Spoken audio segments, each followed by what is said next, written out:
Hoje em dia, os streamings estão com um catálogo de filmes, né, que nenhuma locadora jamais teve. E virou uma indústria de fazer filme que centuplicou a quantidade. Então, às vezes, para eu não ficar zapeando, quem já não fica zapeando lá, eu voto na Netflix ou na Amazon ou na HBO, que eu assino muitos streams, eu gosto de cinema, embora eu vá mais para os clássicos, as coisas mais sérias, de vez em quando eu vejo um nada acrescenta, aqueles que queimam neurônios, não, mas que eu não quero nessa minha idade queimar mais nenhum neurônio. E acontece que eu vi num canal de vídeo desses que recomendam uma série que estreou na HBO pela metade. Gente, todo mundo que assiste meus vídeos sabe que eu sou taróloga e psicanalista também. Gente, aquilo ali com uma psicanalista, no primeiro episódio, ainda vou ver os outros. Falei, gente, que coisa maravilhosa é essa? Eu ainda não prestei atenção no diretor. Os atores estão impagáveis e o filme e a série está levando no HBO Max. E chama-se Pela Metade, mas está em inglês.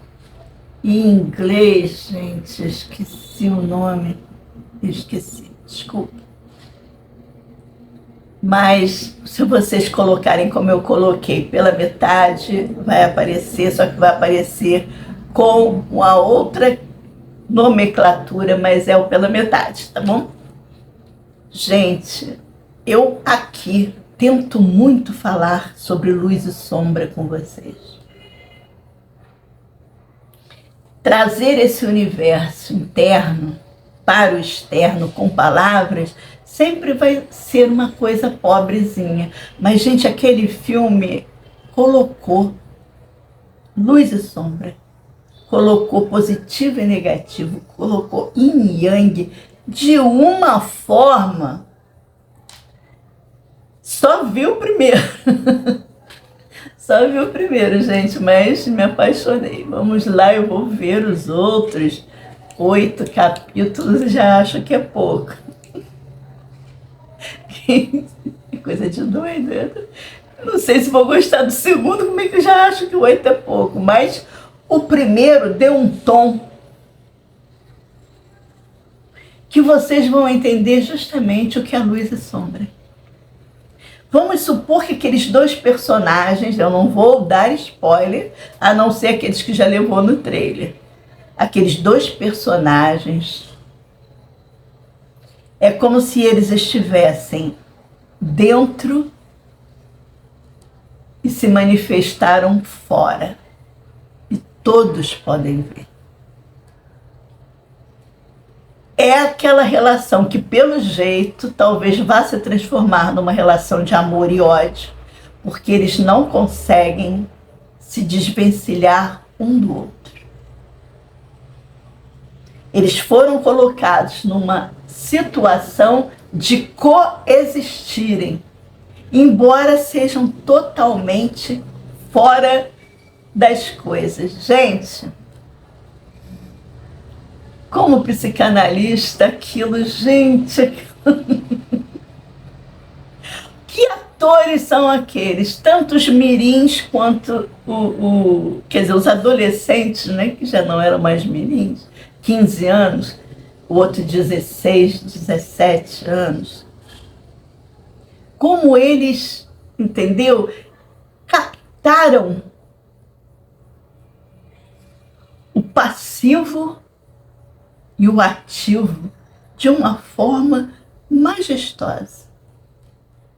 Eu recomendo, quem não tem HBO vai ser, entendeu? Lamento,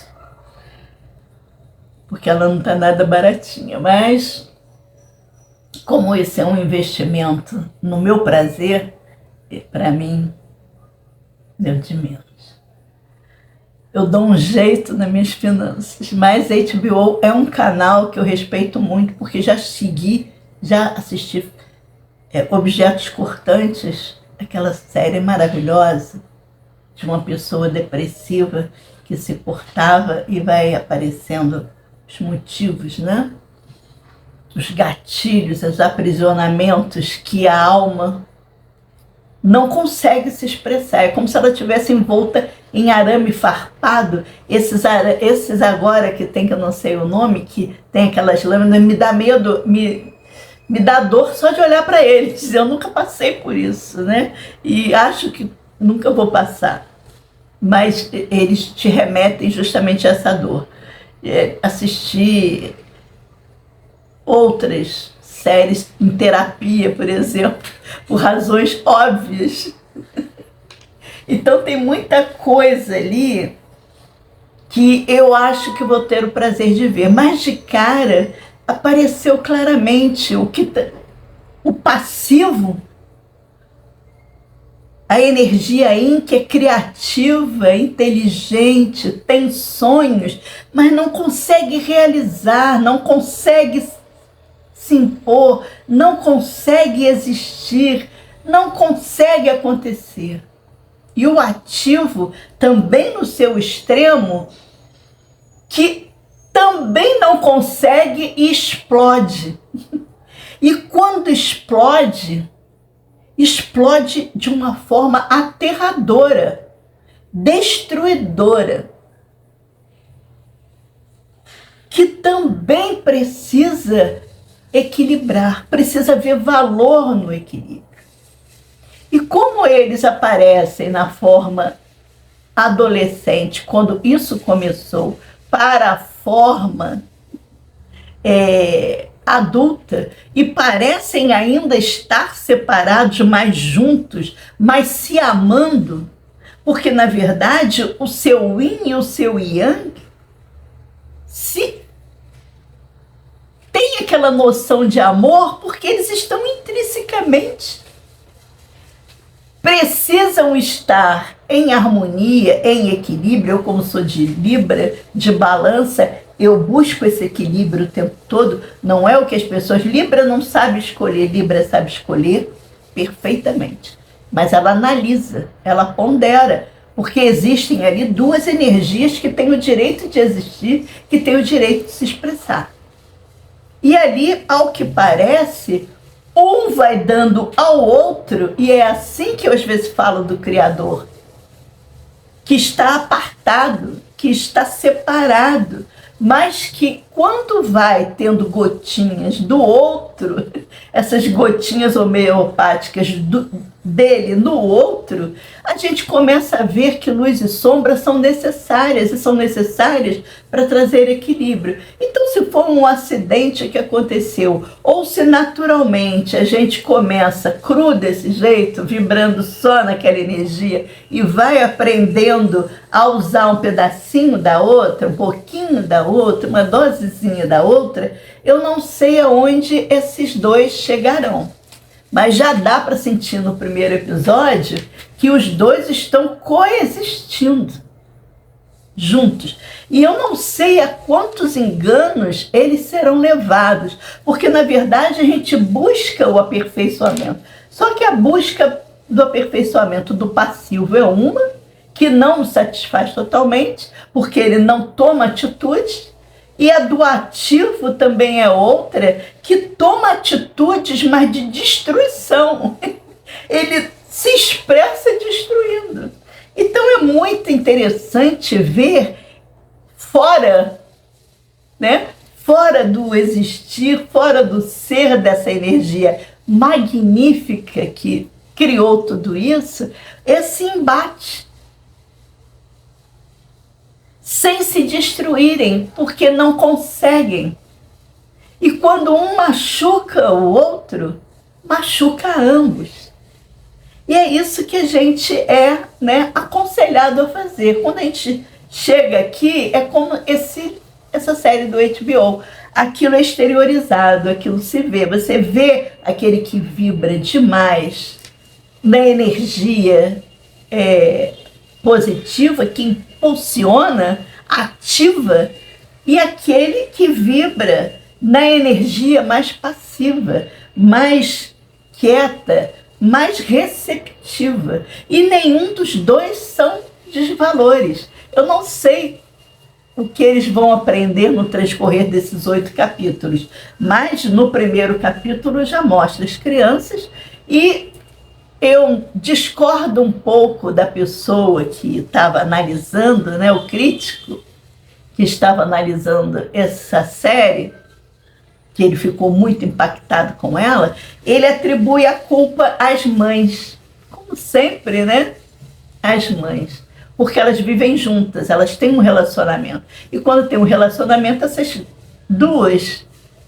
esses adolescentes vão viver na mesma casa e vão viver no mesmo quarto, né? Então, culpam as mulheres por terem escolhido, uma escolheu o marido errado, que gerou aquele yang forte, e a outra é viúva de um que ela foi, como é que se diz? Ela foi yang demais, obrigando o filho a ser passivo. São 2 garotos, são 2 homens, onde parecem se amar, mas o tempo todo, quando se aproximam demais, quase se destroem. Porque certamente eu, como psicanalista e como estudante, estudo a alma humana, a energia que gerou essa alma, e não tive medo de ir lá. Eu saí da adoração e fui para a compreensão dessa energia. Ela vai, muito das vezes, fazer com que você veja que não tem ponto de destruição ali. Tem ponto de modulação. Não existe certo ou errado. É como eu acalmo uma energia e aqueço outra, entendeu? E preciso da dose do outro para aquecer e da dose do outro para esfriar. Eles parecem se odiar, mas, na verdade, se cumprimentam. E isso foi só... Deu papo só para o primeiro capítulo, sem dar spoiler. Eu só estou dizendo, mas esse universo de a culpa é da mãe, a gente tem que entender que a mãe é um ser humano. Ela tem aqueles 2 dentro dela. Então, é para se entender que ela vai passar o seu entendimento de mundo e vai passar para o mal dessa criança? Não, nunca é com a intenção do mal. E no outro, o Yang, o garoto agressivo, ele parece ter um problema com o pai, que é alcoólatra, e por isso a mãe é separada, e talvez por tantos traumas com aquele alcoólatra, ela tenha decidido agora ter uma vida mais calma com uma outra mulher. Eu não sei se elas ficarão juntas, mas eu já direi que não vai rolar colocar a culpa nelas, tá bom? Eu não sei aqui se gravei tudo, depois eu edito, tá bom?